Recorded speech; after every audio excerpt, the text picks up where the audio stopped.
জুলাই ঘোষণা ঐক্যবদ্ধভাবে করতে না পারলে উদ্দেশ্য ব্যাহত হবে বলে মন্তব্য করেছেন প্রধান উপদেষ্টা প্রফেসর ডক্টর মোহাম্মদ ইউনূস। বিকেলে রাজধানীর ফরেন সার্ভিস একাডেমিতে সর্বদলীয় বৈঠকের শুরুতে দেয়া বক্তব্যে তিনি মন্তব্য করেন। বৈঠকে অংশ নেন বিএনপির স্থায়ী কমিটির সদস্য সালাউদ্দিন আহমেদ ও জামায়াতের সেক্রেটারি মিয়া গোলাম পরওয়ার। এছাড়া গণসংহতি আন্দোলন, রাষ্ট্র সংস্কার আন্দোলন, গণ অধিকার পরিষদ, ইসলামী আন্দোলন বাংলাদেশ, খেলাফত মজলিস, বৈষম্য বিরোধী ছাত্র আন্দোলন, জাতীয় নাগরিক কমিটির নেতারা এতে অংশ নেয়।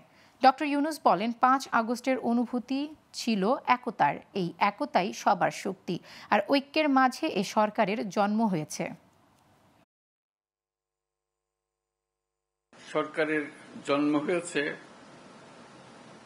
ঐক্যের মাঝখানে, ঐক্যর দ্বারাই এটা সৃষ্টি। একতাবদ্ধভাবে আছি, একতাতেই আমাদের জন্ম,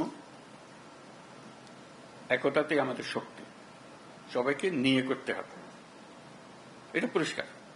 এটা না করলে এটা ঠিক হবে না। যে একতা দিয়ে তোমরা ৫ই জুলাই সৃষ্টি করেছিলে, সেটার অবমাননা হবে।